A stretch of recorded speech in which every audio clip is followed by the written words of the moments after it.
Hola, ¿qué tal? Muy buenas noches, bienvenidos a Noticias 22. Qué gusto estar con mis compañeros Guamantzin Rodríguez, Rafael García Villegas, también con Laura Regis en la interpretación de lengua de señas mexicana.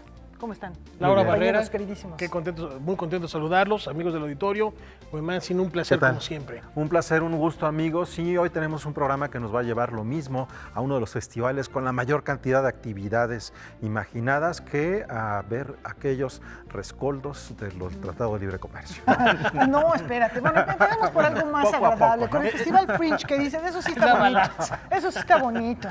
El festival es un festival que se lleva a cabo en Edimburgo, son más de 800 actividades, arrojan la casa por la ventana y además, sobre todo, cuidando mucho la calidad de los espectáculos que ahí se presentan. Espectáculos escénicos en su mayor parte, espectáculos dancísticos, hay teatro, es realmente lo que se puedan imaginar se desarrolla allá, obras de teatro de lo mejor del mundo y bueno, pues hay los clásicos y también las nuevas propuestas. Así es, y también tendremos otro festival que ocurre en nuestro país que tiene que ver con cine, que es llamado el festival tal vez el más comercial. Bueno, se trata también de cierto enfoque que tiene que ver con el festival, pero de que se presentan buenas películas, de que vienen invitados muy especiales, es verdaderamente uno de los más llamativos en ese sentido, que es el Festival de Baja California. Efectivamente, lo que dices, Guamantzin, debido a que, bueno, pues es un festival en el que se hacen muchos negocios, se intercambian derechos, se compran, se venden, así que, bueno, pues es una buena oportunidad para que la industria se fomente. Y no queríamos ponernos cuadrados, pero digo, ya es muy tarde para esto, porque ya lo decías, vamos a hablar del Tratado de Libre Comercio y cómo puede todavía entrar Canadá al mismo con las negociaciones que se llevaron a cabo, de lo que nos va a estar platicando en un ratito más Ileana Rodríguez Santibáñez. Pues esto es un guiño para que se queden con nosotros. Comenzamos.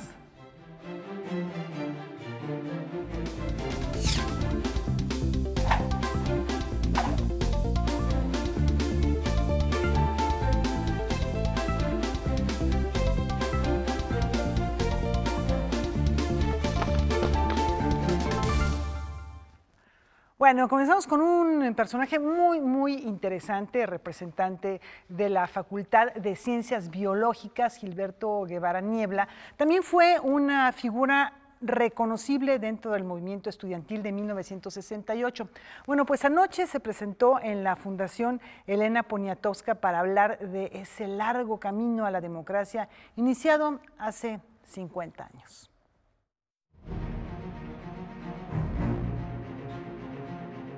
Gilberto Guevara Niebla fue uno de los 40 miembros del Consejo General de Huelga que fueron arrestados por el ejército después del ataque que sufrieron en la Plaza de las Tres Culturas el 2 de octubre de 1968. Asegura que su participación fue espontánea. Quería actuar contra la fuerza desmedida y la ocupación de las instalaciones universitarias.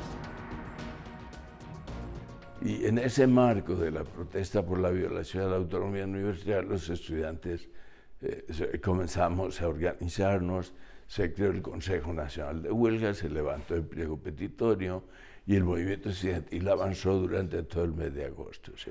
Cuando el ejército mexicano interviene en labores de mantenimiento del orden interior, debe hacerse respetar y debe ser respetado. Después del informe de gobierno del presidente Díaz Ordaz en el que declaró: no quisiéramos vernos en el caso de tomar medidas que no deseamos, pero que tomaremos si es necesario. Esta frase el Consejo General de Huelga lo tomó como una provocación y continuaron con las manifestaciones. Y se creó un ambiente de desasosiego, de confusión en toda la ciudad, que fue como el caldo de cultivo en el cual se preparó la matanza de Tlatelolco. La noche de Tlatelolco, el 2 de octubre, pues fuimos detenidos como 3.000 personas. Y entre ellos estábamos unos 40 miembros del Consejo Nacional de Huelga. Nosotros sufrimos prisión, torturas en el campo militar y luego estuvimos en la cárcel. Yo estuve 2 años, 7 meses, después fuimos expulsados del país hacia Chile. En fin, esa es la historia. En los títulos La libertad nunca se olvida y 1968, Largo camino a la democracia, Guevara Niebla reunió sus memorias y reflexionó sobre las consecuencias del conflicto. 9 años después comenzaron a introducir cambios en la legislación electoral. Entonces, como que hay una vertiente, una la reforma democrática electoral y otra la radicalización hacia la izquierda que llevó a la violencia a miles de jóvenes, ¿no? Noticias 22, Óscar Cortés. Bueno, temas que seguramente dan mucho de qué hablar, no solo como protagonistas, sino también como testigos de lo que sucedía hace 50 años. Y por supuesto, aquí en Noticias 22 estamos preparando algo muy especial para el 2 de octubre. Sí, ya estamos trabajando en eso y parte de lo que tenemos en proceso es esto que compartimos a través de nuestro compañero Óscar Cortés. Y de ahí nos vamos a literatura, Rafael, con Rosa Beltrán. Nos da mucho gusto platicar sobre ella, que está por estrenar ya también una nueva temporada de Contraseñas aquí en Canal 22, en los miércoles de septiembre, y ella considera que su vida es una historia construida con aquellas palabras intercambiadas, rememoradas y que están también por venir. Bueno, mientras llegan esas palabras por venir, celebremos la obra de esta autora protagonista de la literatura mexicana. De aquel grupo todos publicamos y todos seguimos escribiendo. A Rosa Beltrán le interesa explorar el modo en que la vida privada está condicionada por el momento histórico y el modo en que la historia se transforma a través de las historias simples. Así lo reveló durante el encuentro que sostuvo en el Palacio de Bellas Artes. Y con Nacho Padilla, que estuvo aquí hace no mucho tiempo en Protagonistas de la Literatura Mexicana. Yo siempre he pensado que esto es un oficio, que no es una profesión ni es una carrera, que es una pasión y que es algo que te elige. Es una manera de ver el mundo paralelo, el otro, el que no afecta de manera práctica tus días. Es repensarlo, es ordenarlo, es imaginarlo con otras posibilidades. Y esto se hace desde la lectura, desde la escritura, desde las clases que imparto aquí y en otros lugares, los talleres, y por supuesto en el trabajo como editora en la Dirección de Literatura de la UNAM. Imagínate tú qué privilegio tan grande es el poder estar del otro lado, como la lectora que siempre fuiste, tratando de llenar esos huecos que tú pensabas que estaban ahí. Ana García Bergua y Mónica Lavín recordaron su amistad, la cual ha crecido gracias a las largas pláticas alrededor de las lecturas que han hecho.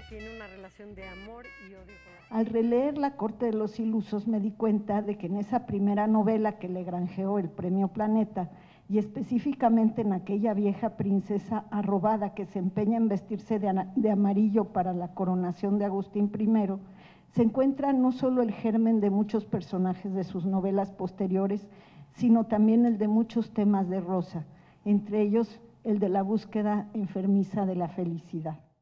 Rosa escanea, indaga, ve más allá de lo obvio y escoge ese tono natural, desenfadado y sincero que la hace tan próxima en un género, la crónica, del que se expresa con entusiasmo. Incluso ha fundado una colección en la Dirección de Literatura de la UNAM alrededor de la crónica y es tan parte de ella como necesario en estos tiempos.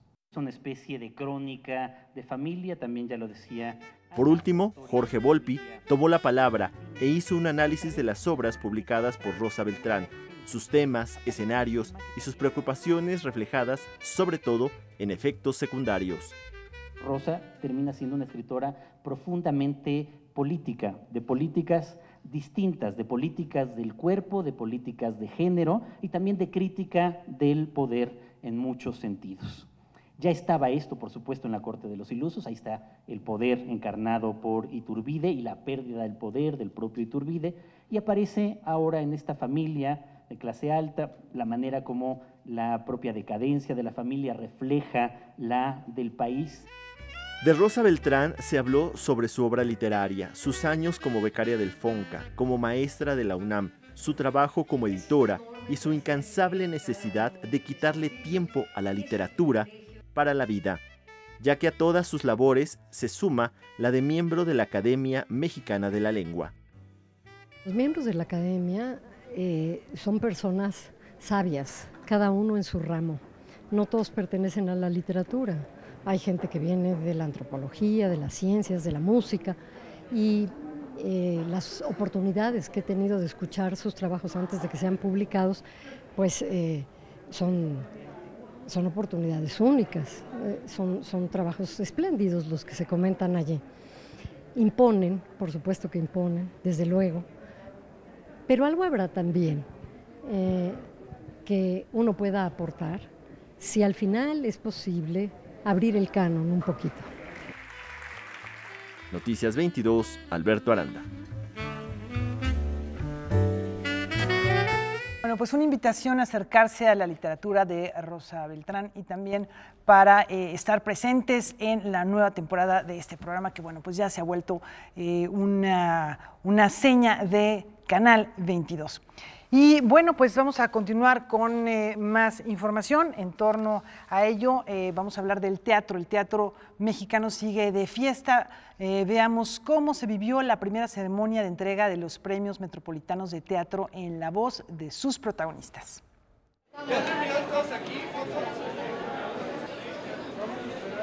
La Academia Metropolitana de Teatro otorgó los premios metropolitanos de teatro en sus 27 categorías, además de 3 premios especiales, el premio CDMX, el premio a la trayectoria y el premio al público. Estas son las palabras de algunos de los galardonados. Este es muy importante por quien lo da. Yo he recibido premios de la Asociación de Críticos y de otras asociaciones, pero esta es como recibir el premio de los hermanos. Es de la comunidad, es de la gente que está haciendo lo mismo. Padre distinción, o sea, o madre distinción, como se suena, ¿no? Para estar en tono ahorita con la época. Bueno, es que es un gusto y un honor, y todo lo que representa que le reconozcan a uno, ¿no? En este esfuerzo de Sergio Villegas y todos los demás que hicieron posible esto, todos los que fueron a ver todas las obras que se inscribieron. No están todas las obras de teatro que están, son las que se pudieron inscribir, las que pudieron pagar el inscribirse, porque bueno, es el arranque y es más, y entonces es un gran esfuerzo, creo, y se agradece pues estar en esta primera entrega, haber recibido este premio, ¿no? Gracias, muchas gracias, buenas noches. Y habla muy bien del interés del teatro infantil, que es muy importante, que siempre hacen un poco menos el teatro infantil, y son piezas de obras teatrales con el mismo valor artístico que una obra para adultos, ¿no? Creo que las obras de público joven son muy importantes, sobre todo porque queremos captar público nuevo. Pesa. Es enorme este premio por eso, porque me lo da la comunidad teatral, con muchos de los que he trabajado directamente, alumnos, compañeros, otros maestros, uno que otro por ahí, y es el mejor premio que puedes recibir de quien conoce y ha trabajado contigo. Es un honor de verdad tener esa nominación, tener este premio. Hubieron muchísimos actores increíbles que jamás pensé que iba a poder contra ellos, pero mira, sí pude. Este es mi premio. Viva el teatro en cualquier formato. No hace falta, a mi gusto, incluir obras de la UNAM, obras de la Compañía Nacional, obras del IMBA, que por muchas razones no estuvieron, pero ese es un recién nacido. Esto va a crecer y es un festejo del teatro. Yo recibo el premio, pero el trabajo lo hacemos todos. Somos un grupo de 20 personas trabajando en las diferentes obras, y la verdad me siento halagado por esta distinción, sobre todo pensando en que hay artistas, hay grandes artistas nominados en las diferentes categorías, y que reconozcan el trabajo de uno, la verdad a mí me llena de orgullo. Hay obras buenas y malas, no hay obras comerciales, cultas, intelectuales o lo que sea. Lo importante es que vaya el público y hacer una obra de teatro que le interese al público, que le diga algo al público, y da igual, yo hago teatro comercial y teatro serio, cultural, y para mí el proceso es exactamente el mismo. Este es el del Hombre de la Mancha. finalmente compiten unas contra otras, el tamaño de la producción no tiene que ver la calidad de la producción, que me parece que eso es lo importante. Qué bueno que se reconozca a todos los rubros y a todos los calibres, ¿no? Que son distintas ligas si quieres, pero está bien, me parece correcto. Muy feliz, aquí premiados por el Hombre de la Mancha. Con información de Salvador Perches Galván, César H. Meléndez, Noticias 22. Pues qué bueno, enhorabuena por todos los ganadores. El teatro en México es muy importante. Estamos en un país, en una ciudad, la Ciudad de México, que aunque para muchas personas pareciera algo normal, hay una cantidad enorme de oferta teatral como en las grandes capitales de teatro del mundo. Claro, todavía tenemos ciertas distancias, deberían de ser ensayos pagados, debería de haber como una temporada un poco más larga, una producción también de altos niveles, como suele ocurrir en otras partes del orbe, pero como sea, es cierto que aquí en nuestro país, en esta ciudad, hay una cantidad muy importante de teatros activos y de compañías que los habitan. Y eliminar prejuicios no es caro. En el Centro Cultural del Bosque, 30 pesos los jueves, y si van en bicicleta les hacen un descuento aparte. Así en es. fin, antes de la pausa les compartimos que el arquitecto mexicano Benjamín Romano fue seleccionado entre 5 finalistas del Premio Internacional High Rise 2018. Esto por el mejor rascacielos del mundo, por su proyecto Torre Reforma. Cabe resaltar que los finalistas son el resultado de una selección de entre más de 1000 nuevos rascacielos internacionales. Y de estos seleccionaron inicialmente 36 proyectos que venían de 15 países, y bueno, México ahí está presente con este rascacielos. Y con esta información, con este rascacielos de nuestro pequeño skyline aquí en la Ciudad de México, que bueno, parece que está en desarrollo, ¿no? Ahí va, de la Torre Latino, que era el edificio más alto de Latinoamérica. Bueno, ¿y por cuánto tiempo? Ahora están estos titánicos construcciones. Una pausa y ya volvemos.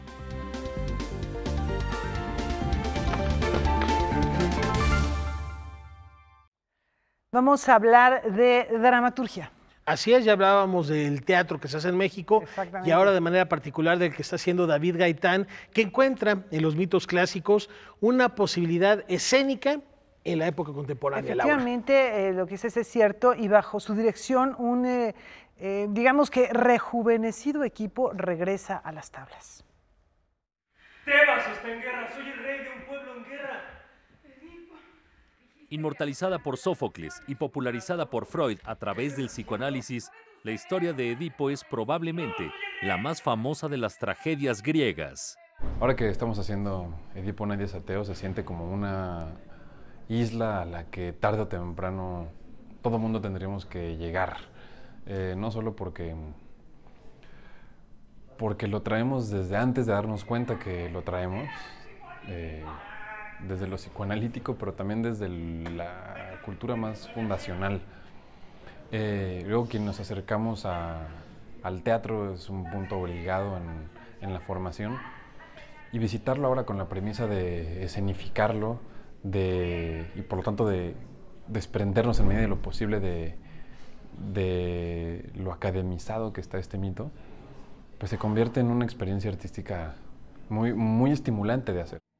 En Edipo, Nadie es Ateo. Gaitán da continuidad a sus disertaciones en torno a la fe, abordada en otros textos. Es un tema que a mí me apasiona sin duda, me convoca porque me sigue ocupando en mi vida cotidiana, y entonces, pues en tanto sigo generando pensamiento, para mí el mejor modo que he encontrado de articular lo que siento y lo que pienso, pues es en el teatro. Entonces por eso es que lo sigo visitando, así como el otro tema quizá que con más fuerza pisamos con Edipo Nadie es Ateo, que es el tema de la verdad.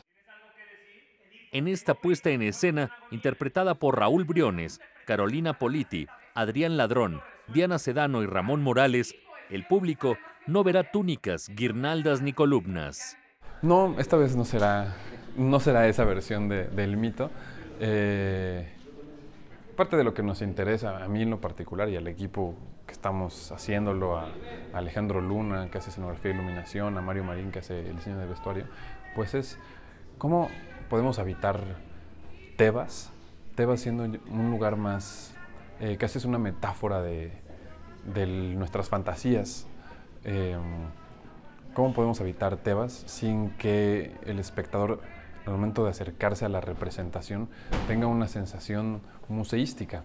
Sino qué decisiones tenemos que tomar para que lo que pasa sea una exacerbación de presente. Que el rey cumpla su promesa de castigo y la peste se disipará. Los invito a todos a que vengan a Edipo Nadie es Ateo en el Teatro Juan Ruiz de Alarcón del Centro Cultural Universitario de la UNAM. Estaremos hasta el 23 de septiembre, de jueves a domingo, en los horarios habituales de teatro. Vengan. Con información y texto de Salvador Perches Galván, Óscar Helguera, Noticias 22.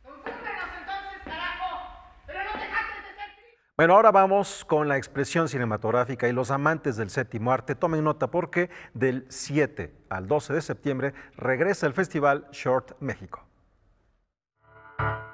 Todo está listo para la 13ª edición del Festival Short México, el encuentro cinematográfico de cortometrajes más importante de nuestro país, que se realizará del 5 al 12 de septiembre en 26 sedes distribuidas en las 16 delegaciones.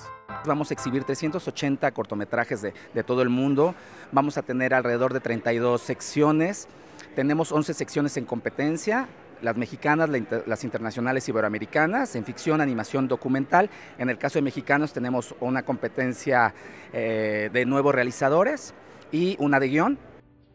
Como es costumbre, el festival rendirá homenaje a una destacada figura de la industria cinematográfica nacional que de alguna manera haya contribuido al desarrollo o difusión de historias cortas para cine.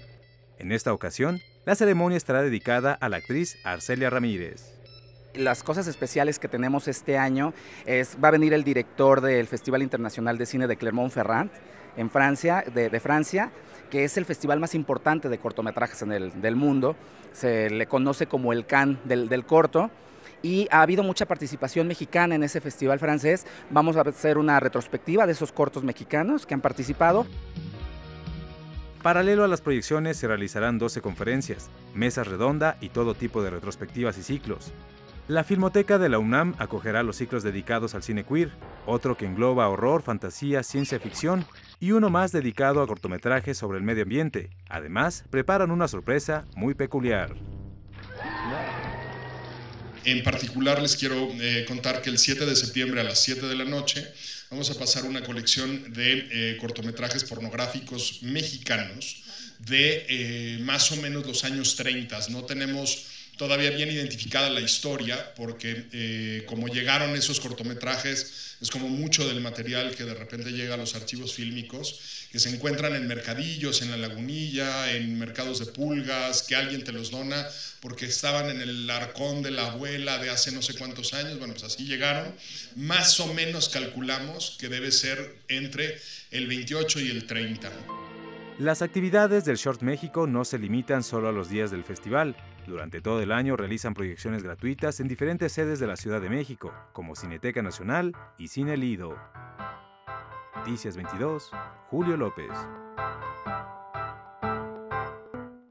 Y seguimos con cine, ¿no? Y ahora nos vamos para esto al punto más lejano de la frontera norte. Alberto Aranda nos cuenta cómo se vivió la segunda edición del Festival Internacional de Cine allá en Baja California. Adelante.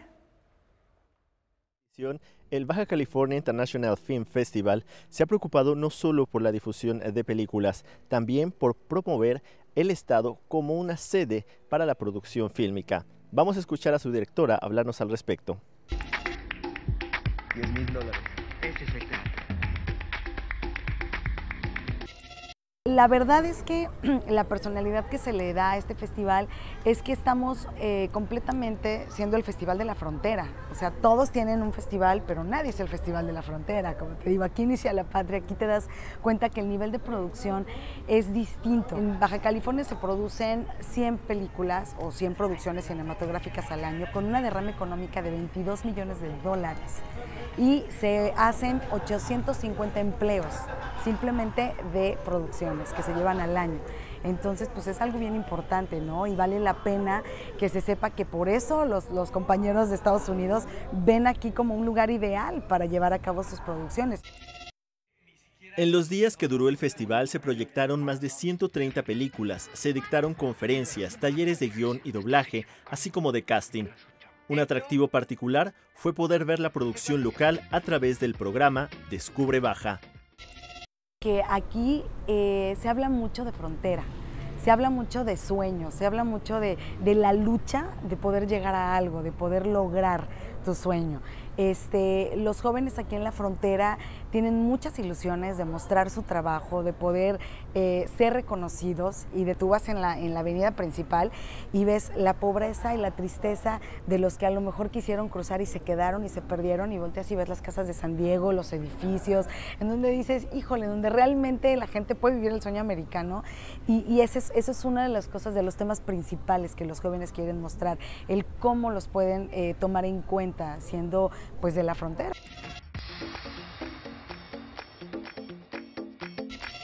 Quizás solamente en la India es donde se realizan más producciones fílmicas que en Hollywood.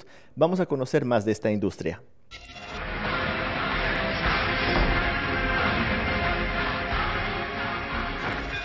Yes, in India, film industry is really very, very big, and Bollywood is only a part of that. Indian cinema is much more than Bollywood. There are about 2,000 films are made every year, and Bollywood makes about 400 out of that. So that's why the Indian film industry is great, and it is because we have got a big population and we have got many skilled people, many talented artists who are making it possible to make a lot of films. It's the combination of the history of India, because India has got thousands of years of history and culture, and it is combined with the talent of the new generation of people who are coming up now. So it is a combination of that is making it possible to have more films and more artists in different fields of filmmaking. Un elemento que ha ayudado a esta industria es que sus producciones son en su idioma, y eso ha contrarrestado el dominio de las películas procedente de los Estados Unidos. It is because of the first thing is about the language, because the people do not understand the foreign languages, they understand the local language more, and the films are made in such a way that it caters to the demand of the local population. So that is one reason. And then there is a publicity also, and the theme or the story of the films are such that the people relate to those stories themselves, that they are, as if the actor in the film is like them. So they feel like going and seeing the movies. Actually, in Mexico, we are not having, we are not getting Indian movies, but very soon we will be having some connection with the distributors here to distribute the movies in Mexico. We have got an alliance with Cinepolis. They have got a lot of cinema screens in India, and through them we are trying to get Indian movies to Mexico.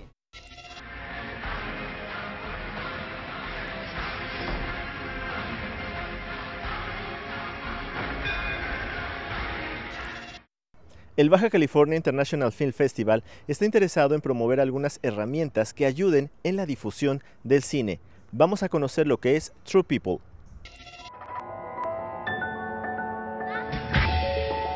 Algunas veces la oscuridad está en el barrio.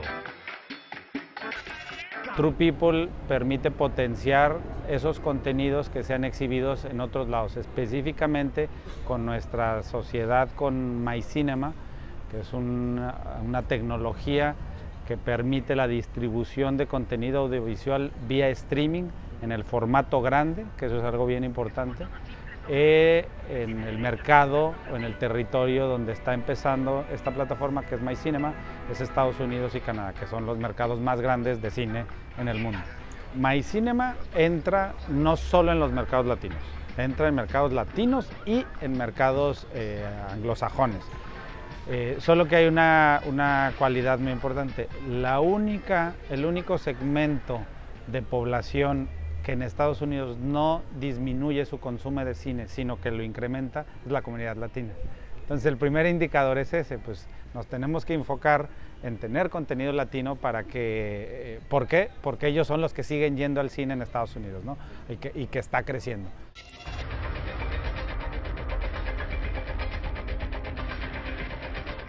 Esta plataforma ofrece contenidos de México y América Latina para salas de cine comercial, ya que existe una demanda por contenido de este tipo. Más o menos ahorita tenemos como 50 películas. Empezamos hace 2 meses. 2 meses o 3 meses, no más, muy poquito. Y tenemos, de esas son básicamente 8, de esas tenemos 8 lanzamientos, que son películas que no han hecho su recorrido en Theatrical. Algunas de ellas no han hecho su recorrido de Theatrical ni en México. Por ejemplo, Fausto es una película que la vamos a lanzar en Estados Unidos porque allá no tuvo Theatrical. En México sí tuvo. Y tenemos otras que primero van a salir allá y que después van a buscar el espacio aquí en México, ¿no? Buscan historias que lo relacionen con lo que fue su niñez, con lo que fue su país. Buscan historias en donde pueda llevar el papá al hijo para decirle, mira, aunque tú no hables español, este eres tú vienes de esto, y yo crecí en un pueblito como ese, como Cuetzalan, ¿sí? Ese es el tipo de cosas que la gente está buscando, tener una referencia de su origen. Y en el fondo lo que te está diciendo es que lo que buscan es un apego cultural. El festival concluyó con la entrega de reconocimientos a algunos de sus participantes y una visita a los estudios Baja, lugar en donde se filmó Titanic y que actualmente es utilizado para otras producciones que requieren fosas de agua. Desde los estudios de cine en Baja California para Noticias 22, Alberto Aranda, Armando López, enviados especiales. Bueno, pues muchas gracias Alberto por este trabajo. Vamos a hacer una pausa y regresamos con más aquí en Noticias 22.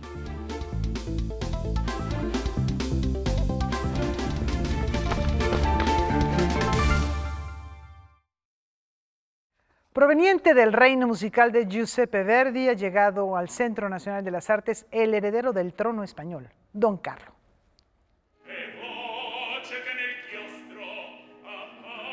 Luego de una ausencia de casi 4 décadas, se ultiman detalles para presentar mañana la primera de 2 funciones de la ópera Don Carlo de Giuseppe Verdi. Gracias sobre todo al entusiasmo de un grupo de cantantes que por coincidencia la mayoría de ellos fueron ganadores del concurso nacional de canto Carlo Morelli. Entonces yo como director general de la asociación retomé el proyecto, me convertí de alguna manera en portavoz de esta inquietud de ellos por presentar esta ópera y afortunadamente halló eco en el Centro de las Artes. La acción transcurre en España hacia 1560. Se ha firmado la paz con Francia luego del compromiso matrimonial entre Don Carlos, heredero del trono español, e Isabel de Valois, hija de Enrique II de Francia.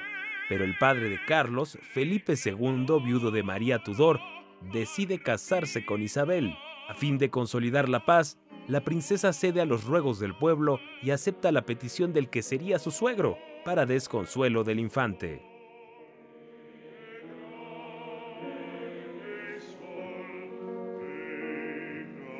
Lo histórico para mí es como el pretexto para desarrollar los seres humanos que hay en estos personajes de la historia de la nobleza, ¿no? De los títulos de nobleza, y que podemos ver seres humanos comunes y corrientes que sufren, que tienen un desarrollo, que tienen que les implica todos, y que implica sufrimiento, ¿no? Dolor, odio.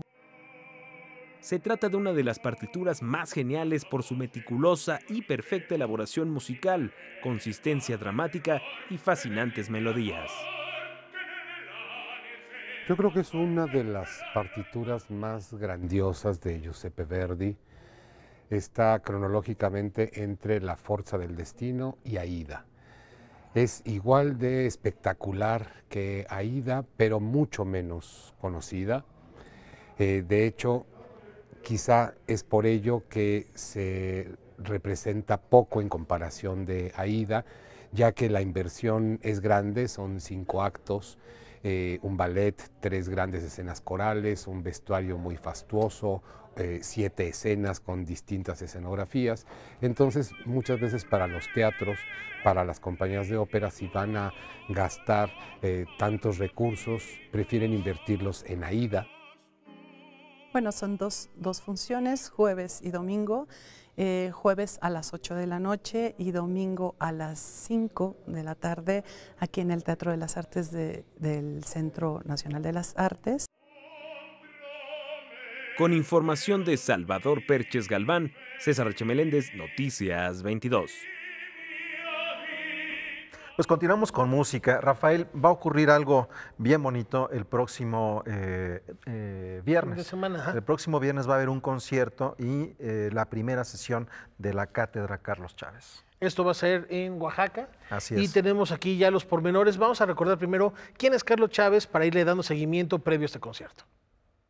La iniciativa proviene de Oaxaca, de crear una cátedra Carlos Chávez, que fue uno de los grandes compositores del periodo nacionalista de la música mexicana, junto con Silvestre Revueltas y otros muchos integrantes de la música mexicana, y que también fue un gran gestor cultural, no solo en Bellas Artes, sino en otras instituciones. Entonces fue una persona que extendió sus labores de composición y dirección también a la sociedad, y yo creo que es muy importante honrarlo con una cátedra. Se trata de abrir un espacio de reflexión, un espacio de pensamiento musical en torno a partir de la figura de Carlos Chávez.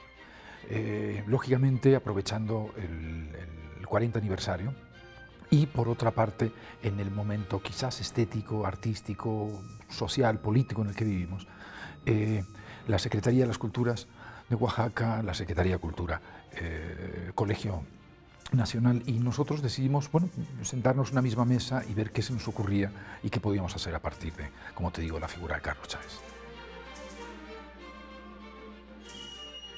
La cátedra Carlos Chávez tiene esta vertiente académica.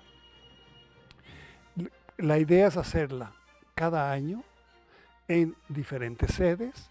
Ahora la vamos a hacer este viernes en Oaxaca, en el Teatro Maciano de Alcalá, pero pensamos que el año próximo bien se puede hacer aquí en la sede del Colegio Nacional. Entonces ahora se da la oportunidad de que a fines de este mes ya se instale una cátedra que tendrá pues 2 sedes principales, los espacios que se designen en Oaxaca y el Colegio Nacional, para ofrecer conciertos, pero también y sobre todo para discutir la música en vivo, que es algo que siempre ha fomentado Mario Lavista en conciertos conferencia. Queremos invitar cada año, sea a un compositor, sea a un solista, a un grupo de cámara, a un estudioso de la música, a un musicólogo, a una musicóloga, para que vengan aquí a dar un seminario, un curso. Yo creo que con esto sí honramos la memoria de Carlos Chávez, que fue una persona también muy preocupada por el aspecto académico. Se articulará en 2 momentos, una conferencia magistral que inaugurará esa cátedra, y un concierto alrededor de Carlos Chávez. Y bueno, finalmente con ello dará inicio a lo que esperemos sea esa cátedra Carlos Chávez, que finalmente es un espacio para reflexionar, para pensar, para difundir, para hacer la música mexicana, en particular latinoamericana, si quieres, en general.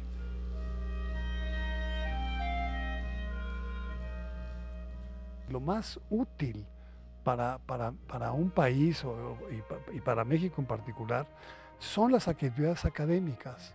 Es ahí donde se pueden modificar realmente la enseñanza de la música.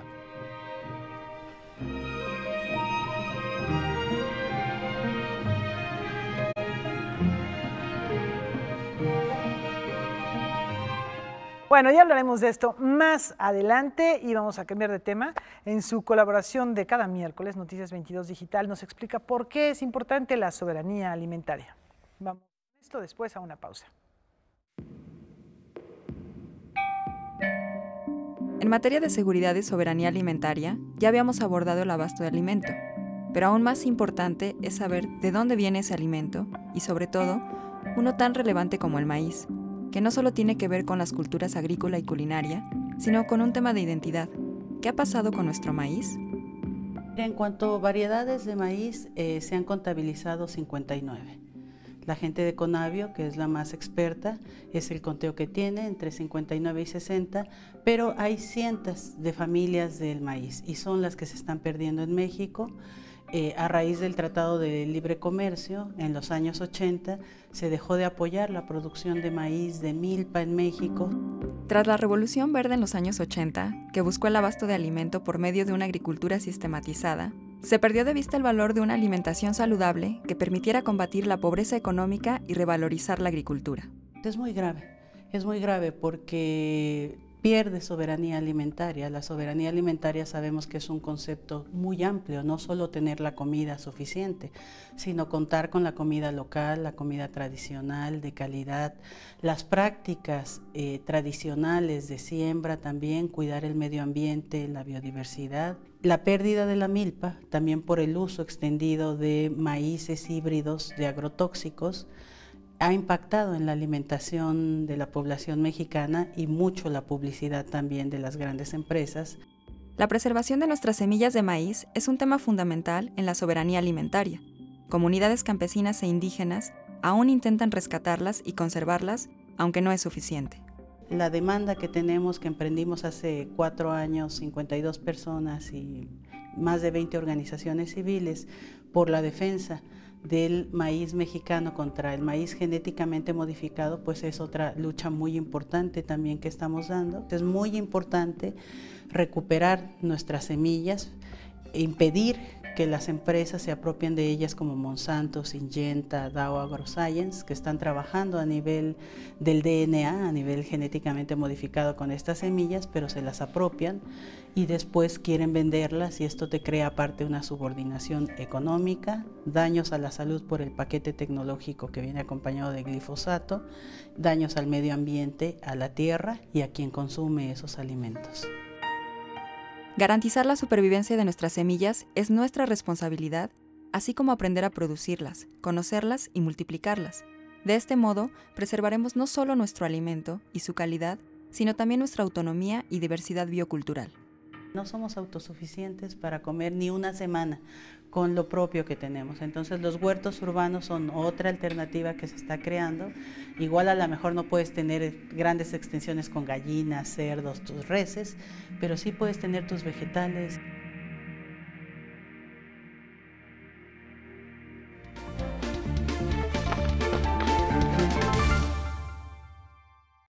Bien, continuamos aquí en Noticias 22 y tuvimos la noticia hace unos momentos de que ya hay acuerdo comercial entre México y Estados Unidos y por eso está aquí nuestra querida doctora Ileana Rodríguez Santibáñez para decirnos cuáles son los principales puntos en el inicio de esto que es la nueva relación. Ya veremos si será tan prometedora como fue anunciado el TLC hace algunas décadas. Ya veremos si es tan tersa como se nos ha prometido, pero lo primero que les querría decir es que todavía no está circulando, evidentemente, por razones de discreción respecto del mismo tratado y su negociación, que esté circulando en los medios. Es decir, ahorita solamente tenemos información de lo que el propio secretario de Relaciones Exteriores ha externado, lo que el propio secretario de Economía, el de Alfonso Guajardo, también ha externado.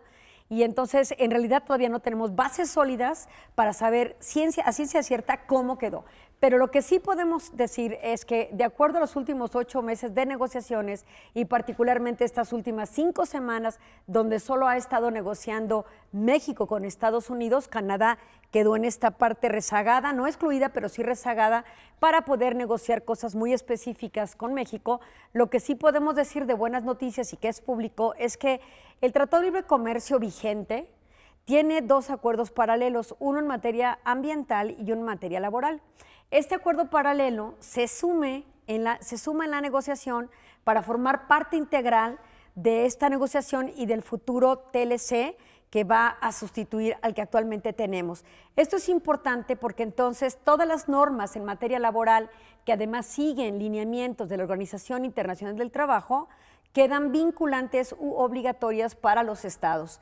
Y esto es muy importante porque se tocan temas que tienen que ver con cláusulas de protección y que por supuesto va a beneficiar contratos colectivos, se va a proteger la fuente, por ejemplo, de una manera muy equitativa de los sindicatos, en igualdad de circunstancias a las que se tienen con los socios comerciales de Estados Unidos y seguramente Canadá. Que es algo que había mencionado Justin Trudeau hace algunos meses, apuntando México debe de tener unos mejores contratos laborales y aumentar el salario de los Esto es trabajadores. sustancial, ¿no? esto que tú dices, porque ahora también se quiere, por ejemplo, que la industria automotriz se desarrolle con un salario de un piso justo, donde se pague por hora a los trabajadores en este segmento hasta $16 por hora, para tratar de equilibrar que no existe una mano de obra que genere una inequidad en la competencia respecto de los otros estados.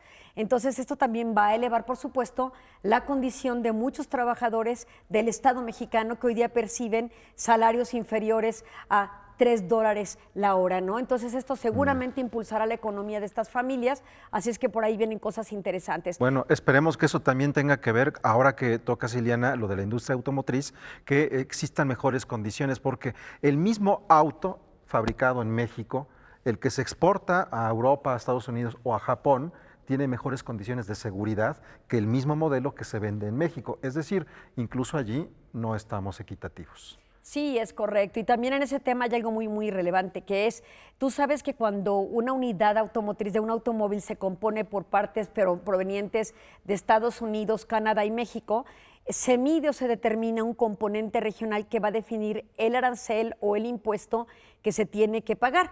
Estados Unidos pugnaba por un arancel de hasta el 80% cuando no se demuestre un arancel de un componente regional solicitado entre las partes. El arancel quedó en 75% y aquellas fabricaciones de automóviles que no tengan este contenido regional que se ha determinado en esta nueva negociación tendrán que pagar un arancel diferenciado precisamente para privilegiar solo a las partes del Tratado de Libre Comercio y no a aquellas que provienen de otros mercados, particularmente el asiático, que tiene un gran vínculo con México.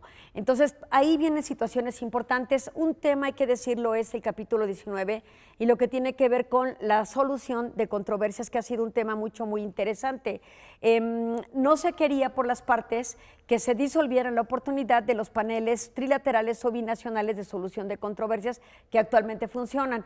Parece ser que en el capítulo 20 sí se va a eliminar esta parte, en el sentido de que van a ser las propias cortes locales las que determinen si existen desventajas, es decir, competencia desleal, dumping y otras que estén promoviendo estas prácticas desleales. Y se tendrá ya no precisamente estos paneles de resolución, sino se tendrá que acudir a lo que tiene previsto la Organización Mundial de Comercio. Entonces, hay que ver si Canadá acepta esto, porque Canadá es de los que pugnaba en que no desapareciera el mecanismo de los paneles de solución de controversia y que ahora se va a estar modificando. Un capítulo también novedoso, Wemansin, es el capítulo de lo que tiene que ver con el comercio digital, que no estaba previsto en el anterior. Pero vamos también a decirlo, muchas de estas materias, aunque van a quedar negociadas, lo positivo de estas, los aranceles de estas van a ser graduales y se va a poner en vigor, si Canadá firma esta parte también, van a entrar en vigor hasta el 2020 y luego se tiene hasta el 2023 para que progresivamente podamos entrar con esta nueva modalidad del negocio, del Tratado de Libre Comercio América del Norte. Entonces, ¿hoy sigue funcionando el que tenemos? Sí, es correcto.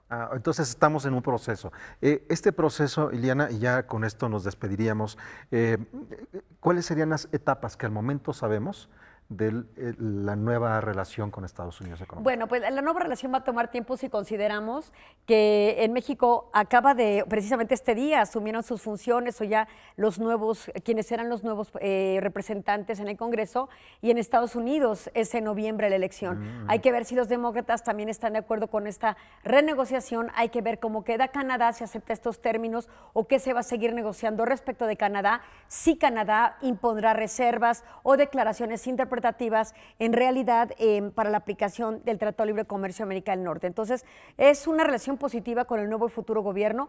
Eso dice el intercambio de tweets que ha emitido Trump, quien hoy por hoy establece su política exterior a partir de Twitter, ¿no? Así es. Entonces hay que esperar, pero parece ser que vienen cosas positivas. Las similitudes que hay entre Trump y el presidente electo son importantes respecto de la protección de los mercados nacionales. Esa puede ser un punto de partida importante. Al menos a lo que se sabe hasta el momento es una mayor equidad entre las naciones. Es correcto, eso pareciera suceder y elevar entonces el nivel de competitividad de México, precisamente tratando de elevarla en proporción a lo que hoy día tienen nuestros socios comerciales. Creo que puede ser una cosa importante para nosotros. Y dependiendo de las elecciones, y por supuesto que estamos nosotros en un momento de transición entre el gobierno que todavía está acabando su ciclo y el que comenzará en diciembre, tendremos ahí algunos meses todavía de ajustes y de comentarios, de discusiones tras noviembre. Más o menos, ¿cuándo, Ileana, crees que sea el momento en el que tengamos mayor conocimiento de ello? Bueno, en las próximas semanas va a comenzar Canadá a negociar la parte que les falta. Yo creo que ya empezaría a ver quizás circulando, no el texto, pero sí un anuncio mucho más preciso de lo que sí se pudo negociar, inclusive esta cláusula de extinción que quería Estados Unidos a 5 años, se va hasta 16 años con revisiones periódicas de 6 años. Estaremos viéndolo en un mes aproximadamente con mayor firmeza todo lo que puede estar circulando en torno a esto. Bueno, muchas cosas que discutir entonces sobre el Tratado de Libre Comercio. Correcto. En algunas semanas, Ileana. Exacto. Siempre es un gusto y muchas gracias. El gusto es mío, gracias. Gracias, Ileana. Y con eso de que Trump cree que hasta Google manipula la información, no sabemos. Les debemos nuestro enlace a Edimburgo, será el día de mañana. Por lo pronto la cita queda hecha. Muchas gracias. Nos vamos. Gracias. Muy buenas noches. Buenas noches.